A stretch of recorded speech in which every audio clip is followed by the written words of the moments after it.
स्वप्निल, पुनीत, आभा और एकिना डरते हुए फिर से उसी हॉल के अंदर गए जहां पर अभी कुछ ही समय पहले आग जलते हुए लोग दिखाई दे रहे थे उन चारों को। दोस्तों, जैसे ही उन चारों लोगों के कदम धीरे धीरे उस थिएटर के अंदर पड़े, उन लोगों ने फिर से कुछ ऐसा देखा जिस पर उन चारों को यकीन नहीं हो रहा था, क्योंकि जिस जगह पर अभी अभी कुछ समय पहले ही आग लगी थी वहाँ पर अब आग जैसा कुछ भी नहीं था। अंदर का नज़ारा कुछ ऐसा था मानो वहाँ पर आग लगे हुए कई साल बीत चुके हों। सभी कुर्सियाँ और थिएटर का बाकी सब कुछ सामान जला हुआ पड़ा था। पर्दे भी जले हुए पड़े थे जिसमें फिल्म लगी थी, और दीवारें टूटी हुई थी, काली पड़ी हुई थी, और सब कुछ ऐसा था जैसे आग लगे हुए 15-20 साल बीत चुके हों। सभी दीवारें काली हो चुकी थी और अंधेरे की वजह से बहुत ही खौफनाक नज़ारा था वहाँ का। तभी पुनीत बोल पड़ा, स्वप्निल, ज़रूर यहाँ कोई ना कोई लोचा है। अभी 1 मिनट पहले ही पूरा हॉल आग में धधक रहा था और अब अचानक यहाँ पर कुछ भी नहीं बचा। तभी आभा बोली, हाँ स्वप्निल, पुनीत बिल्कुल ठीक कह रहा है। अभी कुछ ही टाइम पहले यहाँ पर सैकड़ों लोग जल रहे थे, हमने अपनी आंखों से देखा, और अब यहाँ पर कोई नहीं है। सारा सामान जला हुआ पड़ा है, ऐसा लगता है सारा सामान कई वर्षों पहले जल चुका है, जो कि असल में हुआ भी था।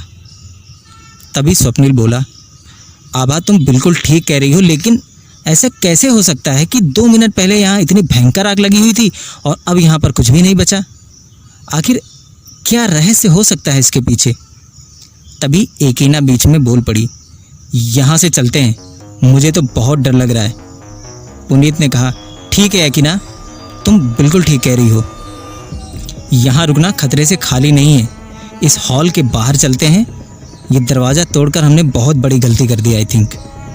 तभी एकिना ने कहा, हाँ पुनीत, 15-20 साल पहले यहाँ पर सैकड़ों लोग जलकर मर चुके थे, सबकी आत्माएं होंगी यहाँ पर। तभी पुनीत ने कहा, हाँ एकिना, वो आत्माएं ही कर रही हैं सब कुछ यहाँ पर। तभी बीच में स्वप्निल बोल पड़ा थोड़ा गुस्से में, पुनीत तू फालतू की बातें कर रहा है। अगर यहाँ पर भूत या आत्मा जैसी कुछ भी चीज़ें होती तो हमारे लिए तो अच्छी बात है ना, because we are ghost hunters. तभी पुनीत ने कहा, यहाँ से बाहर निकलते हैं वरना कोई हमारा हंट कर लेगा। ठीक है, अगर डर लग रहा है तो थोड़ी देर हम लोग बाहर ही बैठते हैं, सुबह होते ही हम लोग अपनी छानबीन शुरू करेंगे कि आखिर मामला क्या है। दोस्तों, चारों लोग थिएटर के अंदर से बाहर की तरफ आ गए और फिर से एक जगह पर बैठकर बातें करने लगे। हर तरफ सिर्फ अंधेरा था, मोबाइल की टॉर्च जलाकर बैठे थे सब लोग। तभी स्वप्निल बोला, यार इस घटना की वजह से तो सारा नशा ही ख़त्म हो गया। हाँ स्वप्निल, अब तो अपने पास दारू भी नहीं बची। तभी आभा ने कहा, कोई बात नहीं, मैं और एकिना है ना। तभी पुनीत शॉक होकर बोला, क्यों, तुम लोग अब दारू की व्यवस्था करोगी हमारे लिए? तभी आभा ने कहा, नहीं पुनीत, तुम दोनों के सामने इतनी खूबसूरत और जवान लड़कियां बैठी हुई हैं, हमसे बड़ा नशा क्या होगा वाला। तभी पुनीत ने कहा स्वप्निल के कान में, स्वप्निल ये लड़कियां तो हिंट दे रही हैं, तू चुप कर। आभा तुम्हारे कहने का मतलब क्या है? तभी आभा ने कहा, रात के 2 बज रहे हैं, तुम दोनों जवान हो और हम दोनों भी, अभी भी कुछ समझाना बाकी है क्या? तभी स्वप्निल ने कहा, तो फिर इतनी दूर क्यों बैठी हो आभा, मेरे पास आ जाओ। तभी आभा ने कहा, ठीक है, आ गई तुम्हारे पास, ये लो। तभी एकिना ने कहा, पुनीत तुम मुझे अपने पास नहीं बुलाओगे? तो पुनीत ने फ़नी अंदाज में कहा, नहीं एकिना, मैं तुम्हें अपने पास नहीं बुलाऊंगा। तभी एकिना ने कहा, क्यों, मैं तुम्हें पसंद नहीं क्या पुनीत? तभी पुनीत ने नौटी अंदाज में कहा, अरे नहीं एकिना, तुम तो बहुत मस्त हो, तुम्हें देखते ही मेरे अंदर के अंगारे भड़क उठे थे। पर मुझसे पहले उस थिएटर के अंदर आग भड़क गई और मेरे अंदर की आग जो है अंदर ही गायब हो गई, दब गई। मैं तुम्हें अपने पास नहीं बुलाऊंगा, बल्कि मैं खुद तुम्हारे पास आ जाता हूँ मेरी जान। तभी एकिना ने कहा, पुनीत मेरे पास आ जाओ, क्योंकि जब हम चारों के अंदर डर है वो ऐसे ही ख़त्म हो सकता है। पहली बार हम दोनों की ज़िंदगी में कोई लड़के आए हैं। तो दोस्तों, इस तरह रात के करीब 2 बजे लक्ष्मी टॉकीज़ के अंदर सन्नाटे में स्वप्निल और पुनीत उन दोनों लड़कियों के साथ रासलीला मनाने लगे। पुनीत एकिना को अपनी बाहों में भरकर जोर से चूमने लगा। उधर आभा भी स्वप्निल को अपनी बाहों में भरकर उसके पूरे शरीर को चूमने लगी। सब एक दूसरे में खोते चले गए। तभी आभा ने बोला, स्वप्निल तुम्हारा शरीर गर्म हो रहा है। तो स्वप्निल ने कहा, आभा तुम्हारा शरीर भी बहुत गर्म हो रहा है, मुझे लगता है तुम्हें अपने कपड़े उतार देने चाहिए। तभी आभा ने कहा, तुम ठीक कहते हो स्वप्निल, हम दोनों अपने कपड़े उतार देते हैं। दोस्तों, स्वप्निल और आभा ने अपने सारे कपड़े उतार दिए। वहीं दूसरी तरफ पुनीत और एकिना उन दोनों को इस तरह बिना कपड़ों के एक दूसरे से लिपटे हुए देखकर एक्साइटेड हो गए। और एकिना ने कहा, पुनीत तुम भी अपने कपड़े उतार दो जल्दी से, मुझसे अब बर्दाश्त नहीं हो रहा। तभी पुनीत ने कहा, एकिना अंदर से तो बहुत काँप रहा हूँ गर्मी की वजह से, मैं अपने कपड़े उतार नहीं सकता। ऐसा करो तुम मेरे कपड़े उतार दो और मैं तुम्हारे उतार देता हूँ। तभी एकिना ने कहा। पुनीत की बात सुनकर एकिना बहुत एक्साइटेड हो गई और एकिना ने पुनीत के सारे कपड़े उतार दिए और पुनीत ने भी एकिना के एक एक करके सारे कपड़े उतार दिए और फिर चारों लोग निर्वस्त्र होकर अपनी रासलीला में डूब गए। स्वप्निल आभा को पागलों की तरह चूम रहा था और इधर एकिना पुनीत को पागलों की तरह चूम रही थी। पूरे लक्ष्मी टॉकीज में उन चारों की आहें जोर जोर से आने लगी। चारों सेक्स में पूरी तरह से डूब चुके थे और उनके अंदर का डर अब खत्म हो चुका था। 3-4 घंटे रासलीला मनाने के बाद चारों लोग वैसे ही बिना कपड़ों के एक दूसरे से लिपट कर सो गए। सुबह हुई और सबसे पहली आँख खुली पुनीत की। एकिना मेरी रानी उठ जाओ, सुबह हो गई। एकिना ने नींद में ही कहा, पुनीत मुझे एक किस दो ना, वरना मैं अपनी आंखें नहीं खोलूंगी।